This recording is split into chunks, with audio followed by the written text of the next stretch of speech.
now looking at solving non-right triangles using the law of sines. Now we'll have two ways to solve non-right triangles, law of sines and law of cosines. We'll do cosines in the next unit. So we're focusing on law of sines here.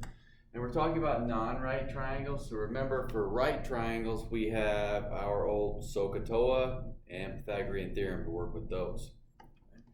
Law of sines shows a proportion of side to angle. So A over sine A, B over sine B, C over sine C, and sometimes we see it written the other way. One way is not better than the other. I just have a habit of always putting the sides on top, which on the handout that I sent you, I put that on there also. Okay, so following along with those examples we've got on there,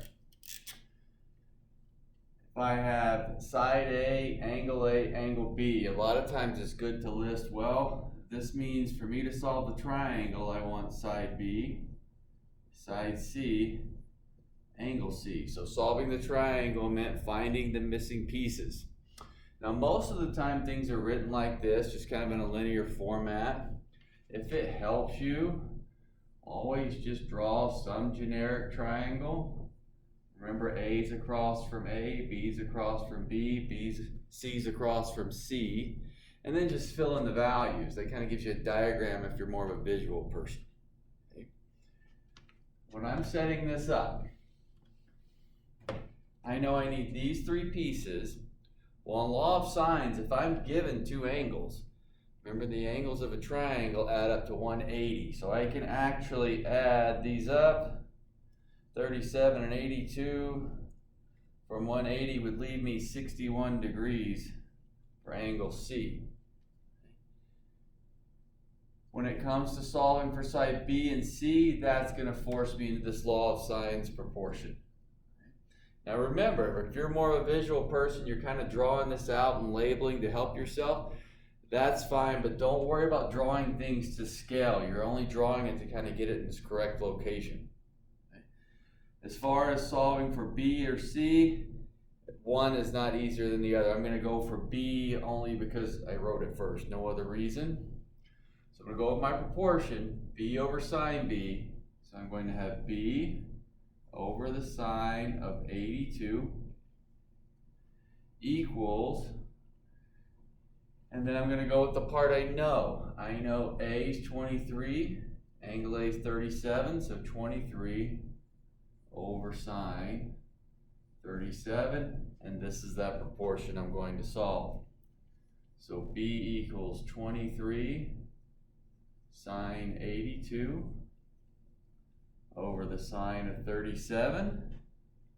And my calculator then, again, make sure your calculator's in degree mode since we have degrees here. And I get 37.8. I'm just going to go to the nearest tenth here, 37.8. Now I need side C. I cannot use Pythagorean theorem because it's not a right triangle. So I'm still using this law of sines. So I want C. I know angle C is 61. So I'm going to have C over the sine of 61. And then I'll go back to what's known. Now, I could either use 23 and 37, the A's, which is what I'm going to use, or I could use the B's, since I now know B's 37.8 and I have angle B. But typically, we don't like to use things that we had to already find. Number one, this is a rounded amount, it wasn't exact, so it could throw us off a little bit. Plus, if we had gotten this one wrong somehow, then it's going to make the next one wrong if I turn around and use it. So I'm going back to what I knew, which was the A values. C would be 23 sine 61 when I multiply that over for sine 37.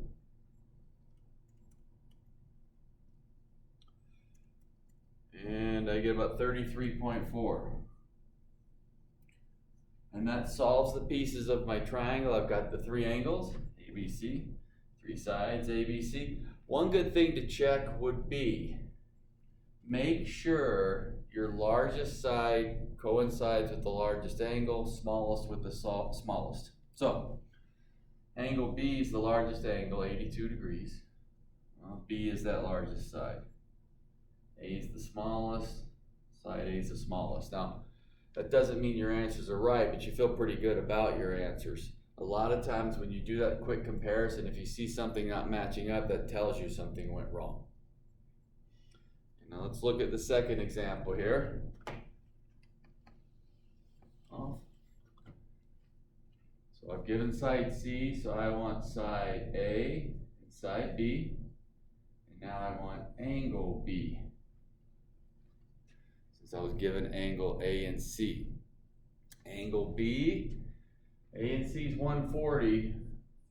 They all add up to 180. That leaves me 40 degrees for angle B.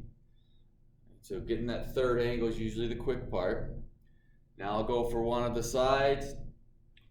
A and B, same amount of work for each one. So again, I'm going for A just because I wrote it down first.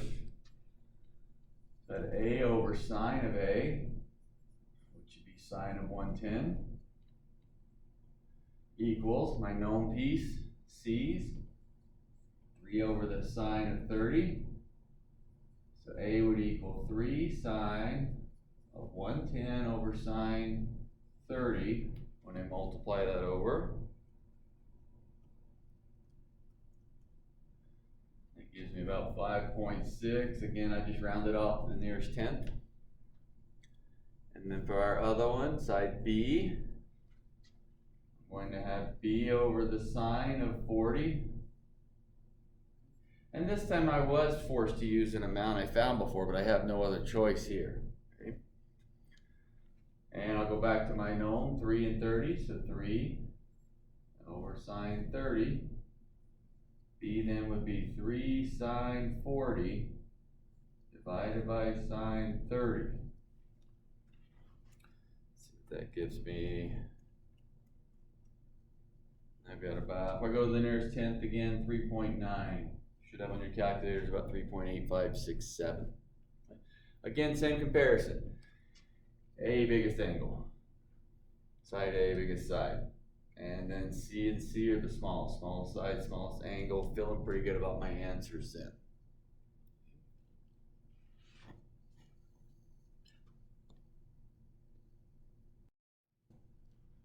Okay, now we're going to take a look at still using the law of sines and what we call the ambiguous case. It's called the ambiguous case because we have to actually make some decisions about what's going on. The law of sines, as far as the actual formula or rule, hasn't changed. A over sine A equals B over sine B equals C over sine C. That's not changing. The ambiguous case happens when we're only given one angle. So if you remember in the last couple problems, we were given two angles, which meant we could find the third one relatively easy because they add up to 180. When I'm only given one angle, such as this case, I know that I have to go into that law of sines here. Now this particular problem, if I set it up, would be 14 over the sine of 123. So again, I've got A and A. 21 over the sine of B. Now, I know that I need side C, angle B, and angle C. But in this situation, the only thing I can go for right now is angle B. Once I have that, I would have A and B. Can add those, subtract from 180, I've got C. So I'm forced to go for this guy first. Now, when I solve this proportion, I would have sine of B equals 21 sine of 123 over 14.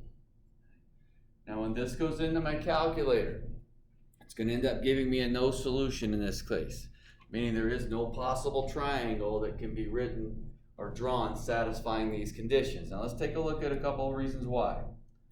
21 sine 123 divided by 14 would mean that sine B is roughly about 1.258. Now if you remember from just the basic graph of the sine function, the sine can't be greater than 1 or smaller than -1. It's that wave bouncing back and forth between the two. So this is too big. There is no angle that will yield this sine value. That's impossible. So I know that's not possible. No solution.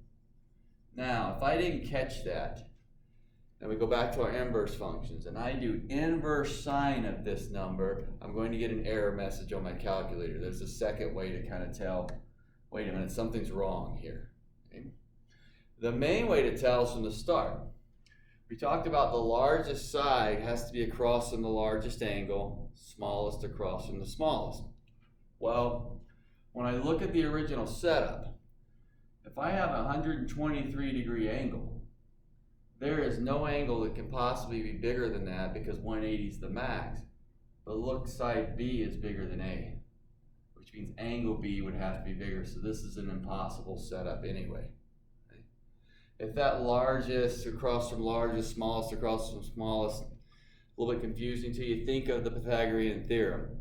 Even when you had a right triangle, the hypotenuse was the longest side because the 90 degrees was always the biggest angle. You couldn't have one larger between the other two. Let's take a look at the second example.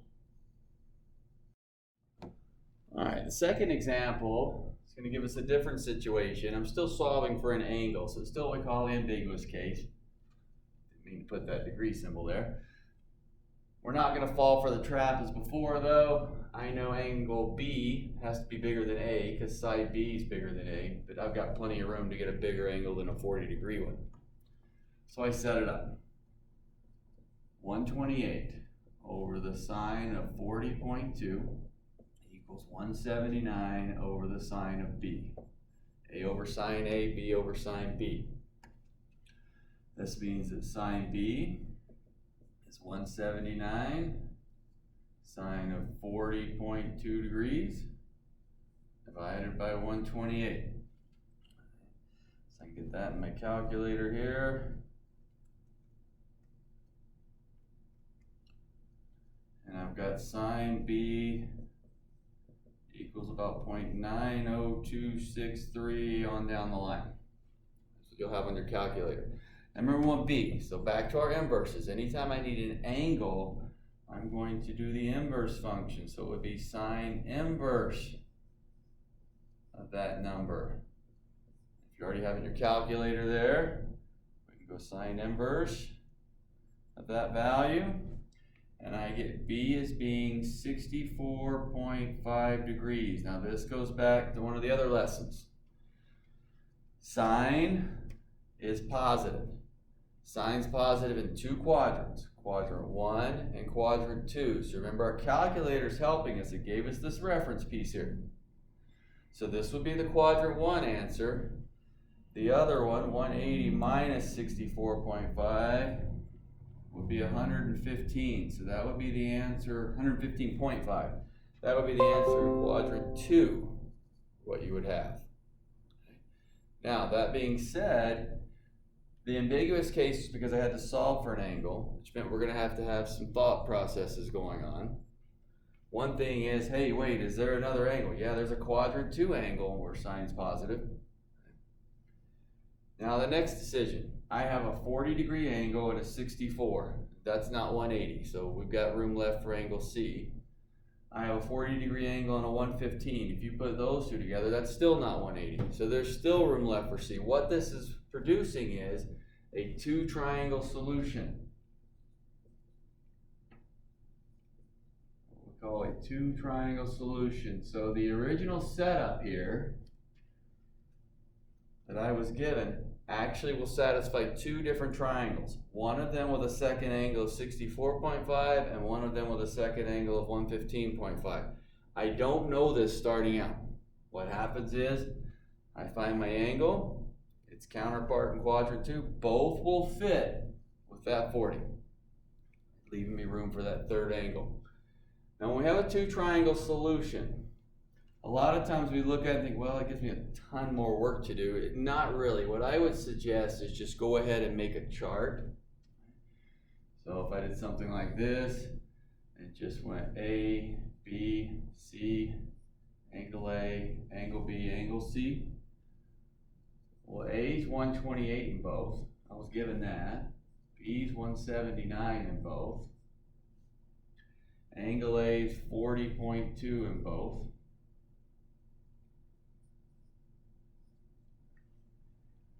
That was what I was given. Now B, what I found, in one of them is 64.5, and in the other one's 115.5. So if I lay it out here, I'm solving two different triangles, but again, in each one I've got two angles, so I can find the third. So that would leave me for angle C in this first one.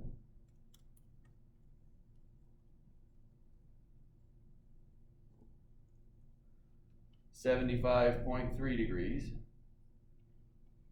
And in the second one, 115.5 and 40.2 from 180 leave me 24.3 degrees. So the third angle is relatively quick. The ambiguous part was the decision making on that B. Got my third one. 9 left to find side C, but we're back to that law of sines again. Not a lot of work on that side C, especially if I split it up like this and make it a chart. So I'm going to go for C in the first one. So that would be C over sine 75.3.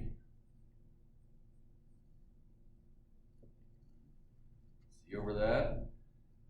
And then I'll go with the one I was given, A and A. So 128 over the sine of 40.2. I can solve that out.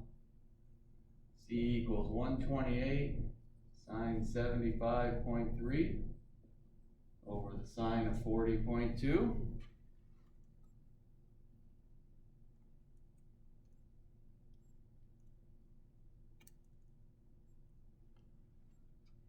Gives me, I'm just going to go to the nearest whole this time since these two are at the nearest whole. That's 192.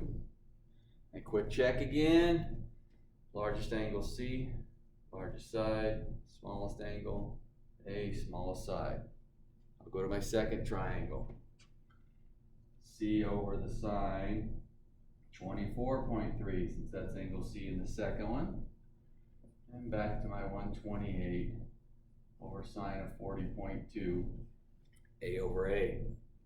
Solve. 128 sine of 24.3 over sine of 40.2.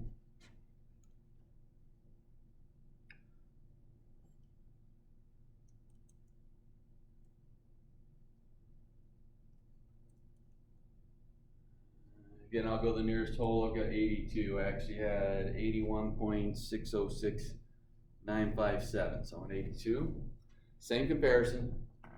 Largest side this time is B. Biggest angle. Smallest side C. Smallest angle. So I'm still kind of doing that quick comparison there. So we've seen in the ambiguous case no possible triangle. Went to solve for an angle, couldn't work out. To now we've seen the ambiguous case where you could have two solutions. Now let's take a look at one other type here. All right, taking a look at the third problem here. I went ahead and kind of worked things out for you, but we're set up the same way. I've got one angle, two sides, set up law of sines, went and solved for the sine of B. I got 0.53, type this in your calculator here. Then I did my inverse sine. So remember, if I want B, I'll do inverse sine of this number on my calculator, and that's going to give me the 32.4. Remember, 32.4 is the reference angle, so this is quadrant 1. I come over to quadrant 2, 147.6. Now the ambiguous part comes in. I have to decide, are these any good? Well, I've got 140. Plus 32, that leaves me room for angle C. However, if I have 140, I cannot fit a 147-degree angle in there because remember I only have 180 to work with.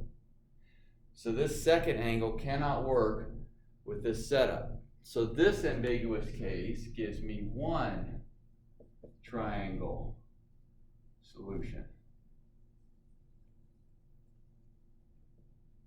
Just one.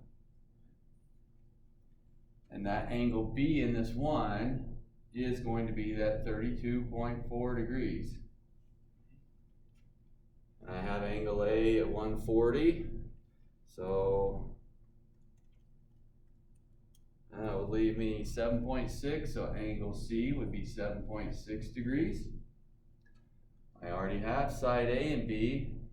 So I need side C. Back into that law of sines for side C. C over the sine of 7.6 degrees equals, I'll go with what was given, 12 over the sine of 140. Calculate that out. 12 times the sine of 7.6 divided by the sine of 140.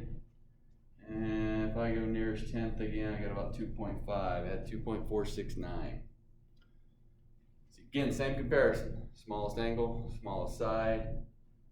A's biggest side, biggest angle. Stick with that comparison. So the ambiguous case. You know you're working the ambiguous case when you're forced to solve for the angle through the law of sines process. In other words, you only know one angle. So I'm forced to solve for the angle, which means I'm going to make some decisions. There might not be a possible angle. In like in example 2, there might be 2 possible angles that work, giving me 2 triangles. Or as in example 3, there's only one that would work, giving me a 1 triangle solution.